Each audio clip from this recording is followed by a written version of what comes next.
नमस्कार। United news के संपादक प्रदीप बैनर्जी की ओर से तैयार किए गए इस खास एक्सप्लेनर में आप सभी का बहुत बहुत स्वागत है। आज हम एक ऐसे टॉपिक की गहराई में जाने वाले हैं जिसने हमारे शहर की तस्वीर बदलने का एक बहुत बड़ा सपना दिखाया था। जी हाँ, हम बात कर रहे हैं नागपुर मेट्रो की। इस बात को अब 10 साल हो चुके हैं, लेकिन क्या ये अपने वादों पर खरी उतरी? इसकी जमीनी और आर्थिक हकीकत आखिर है क्या? चलिए बिना देरी किए सीधे फैक्ट्स और डेटा के जरिए इस पूरी कहानी को डीकोड करते हैं। तो भाई, आज के इस विश्लेषण को हमने 6 हिस्सों में बांटा है। पहला, मेट्रो का भव्य वादा। दूसरा, हकीकत यानी लक्ष्य से दूरी। तीसरा, टिकट प्राइसिंग की दुविधा। चौथा, किराए से परे की फंडिंग। पांचवां, सौर ऊर्जा की ओर कदम।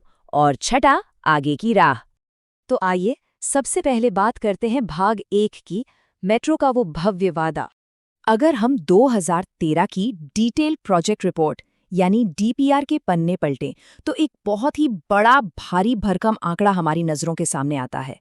पूरे 9,279 करोड़ रुपए का विशाल निवेश। अब सवाल ये था कि इतने बड़े खर्च को सही कैसे ठहराया जाए।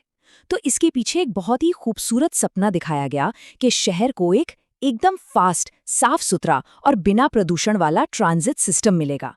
एक ऐसा सिस्टम जो पीक आवर्स में बिना रुके लोगों को उनकी मंजिल तक पहुंचाएगा। और इस पूरे भव्य वादे की जो नींव थी ना, वो टिकी थी सिर्फ एक जादुई नंबर पर, और वो नंबर था 4 लाख दैनिक यात्री।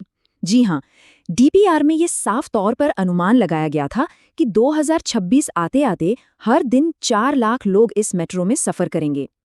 देखिए, ये सिर्फ कोई हवाई नंबर नहीं था, बल्कि ये वो पूरी आर्थिक रीढ़ थी जिसके बेसिस पर इस इतने बड़े प्रोजेक्ट की फंडिंग और इंफ्रास्ट्रक्चर का पूरा खाका तैयार किया गया था।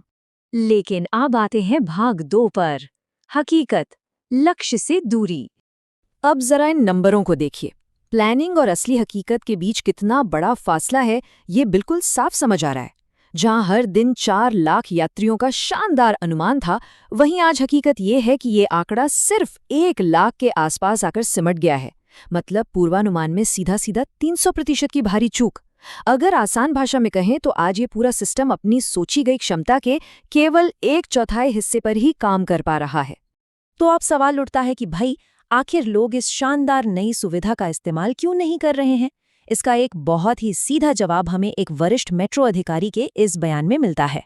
उनका साफ मानना है कि असली दिक्कत इंफ्रास्ट्रक्चर की नहीं है, बल्कि हमारे और आपके व्यवहार की है।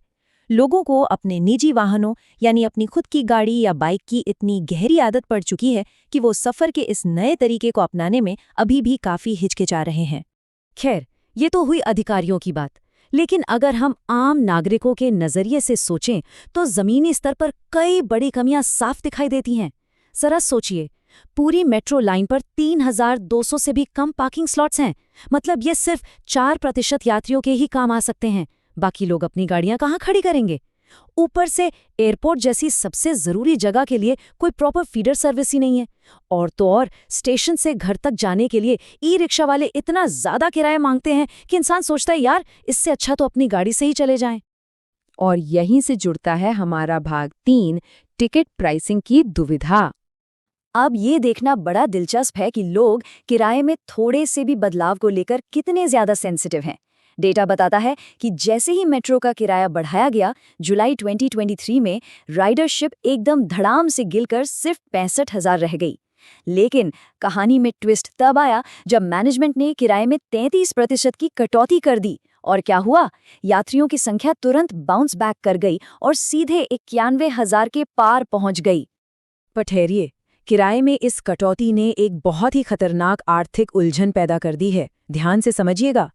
किराया कम करने से यात्रियों की संख्या में 25% का शानदार उछाल तो आ गया, लेकिन कुल कमाई यानी रेवेन्यू में सिर्फ 12.7% की ही बढ़त हुई।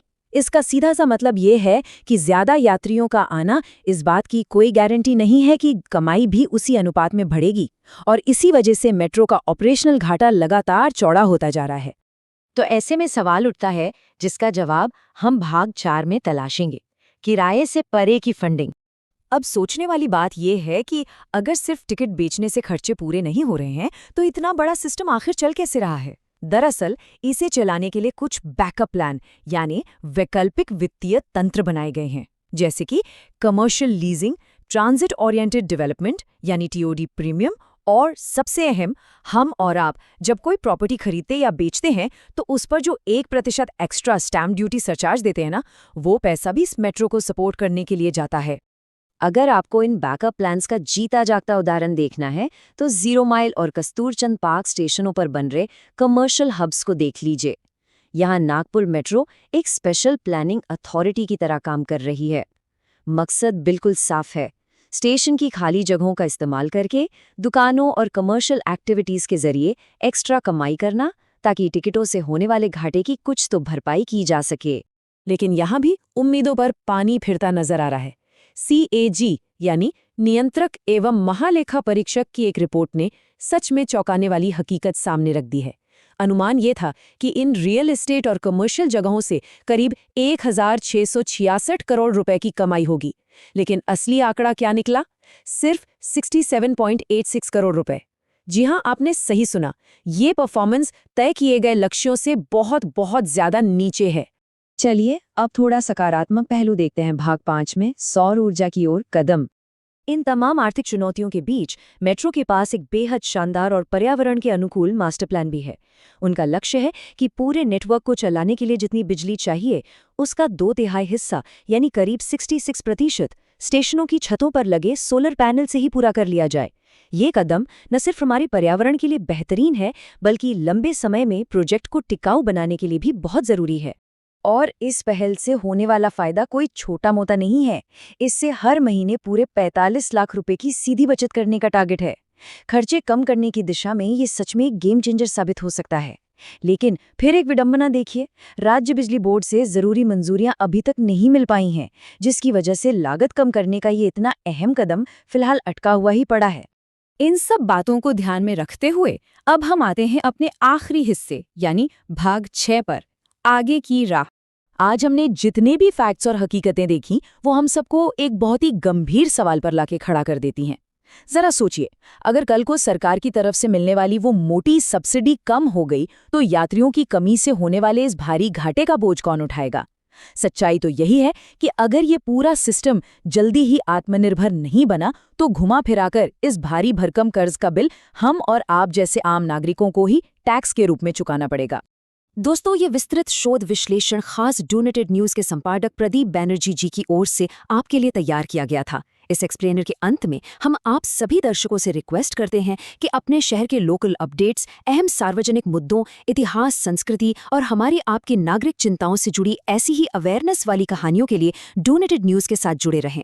आप हमारी वेबसाइट donatednews.in पर भी विजिट कर सकते हैं। अगर आपको आज की ये चर्चा काम की लगी तो प्लीज़ इसे लाइक करें, अपने दोस्तों और कम्युनिटी के साथ ज़रूर शेयर करें, डोनेटेड न्यूज़ को सब्सक्राइब करें और हाँ, कमेंट करके हमें ज़रूर बताएं कि आप अगला एक्सप्लेनर किस टॉपिक पर चाहते हैं। क्योंकि याद रखिए, आपका शहर, आपकी आवाज़, आपकी खबर। Donated news, be positive, be united. तो इस एक्सप्लेनर को ख़त्म करते हुए हम आपके सामने एक गहरा सवाल छोड़कर जा रहे हैं।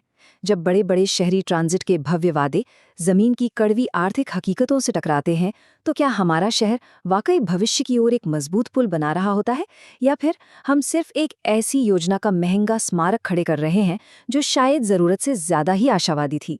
अपने शहर के इस सबसे बड़े इंफ्रास्ट्रक्चर प्रोजेक्ट की सही कीमत और इसकी असल अहमियत पर ज़रूर सोचिएगा। अपना कीमती समय देने के लिए आप सभी का बहुत बहुत धन्यवाद।